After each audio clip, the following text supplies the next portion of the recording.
I'm Josh George, breaking down week 2 college football.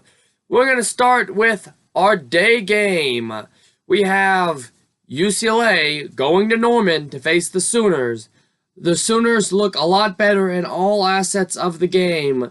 They were missing special teams and defense last season. They scored on special teams. I think they score in a way that's not offense, either defense or special teams against UCLA. And I think OU beats UCLA. Then to Kansas State, Mississippi State. Kansas State only beat South Dakota State by 3 points. I think it's a big game because it's Big 12 SEC. But I think Mississippi State, they're a team that went in, took care of business. So I'm taking Mississippi State. Then Clemson, A&M. Clemson's got some quarterback controversy, but Dabo or Jimbo, I'm taking Dabo, the slight edge. And I think the rock of Clemson, that defense, I think that's what helps them beat A&M. I think it's closer than the experts think, though. Then Penn State and Pittsburgh. Penn State has to come in more fired up than they were against Appalachian State. They will because it's a rivalry game, but Pittsburgh, a talented team. I think Penn State could be in for a second overtime, certainly a close game, but I'm taking Penn State to beat Pittsburgh in a close one.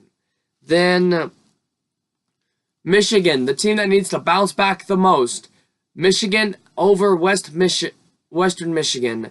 I think that will be a fun game to watch. Again, that will be a game that may be closer than it should be, but Michigan over Western Michigan.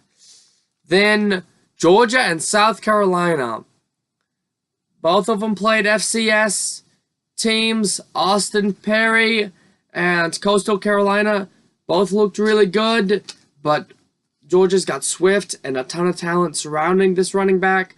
So I'm taking the more talented team. I'm taking Georgia to win. Then Northwestern and Duke. I'm taking Northwestern. I think this will be a big test, though.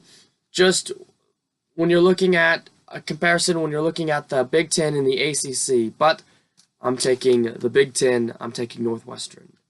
Then Colorado, who looked really good against Colorado State, faces Scott Frost. And after Nebraska's game got canceled, this is Scott Frost's big opener against a big team, a Power 5 team. So he has to have his team prepared and ready now. This is Scott Frost's first game. I think he'll get the win. I'm picking Nebraska over Colorado. Then, moving on, BYU, after upsetting Arizona last week, gets another shot at a Pac-12 team. They get to face Cal Berkeley. Cal Berkeley really needs to be prepared this week. I think Cal can pull it off. I'm picking Cal to beat BYU. Then, moving along to the team that is favored way too high and the team that needs to watch out the most. That's Texas over Tulsa. Texas lost to Maryland. Tom Herman, he's got to figure things out there.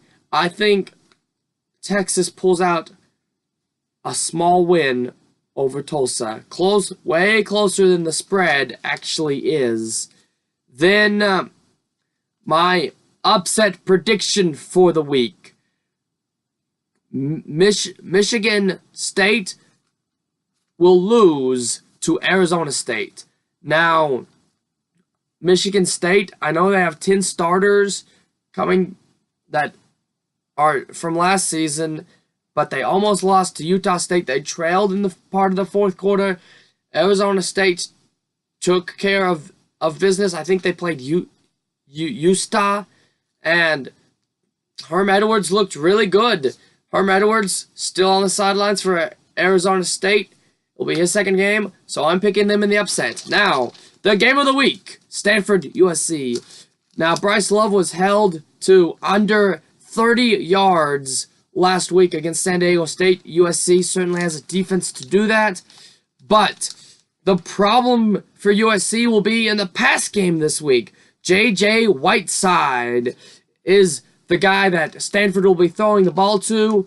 Last time USC went to Stanford, they lost 27-10. For that reason, I'm picking Stanford to beat USC. Also, Stanford will have will have the freshman quarterback to deal with at USC. I think that could create problems for USC more than Stanford, and maybe some interceptions by the Stanford defense. All in all, Stanford over USC. I'm Josh George. This is Week 2 College Football.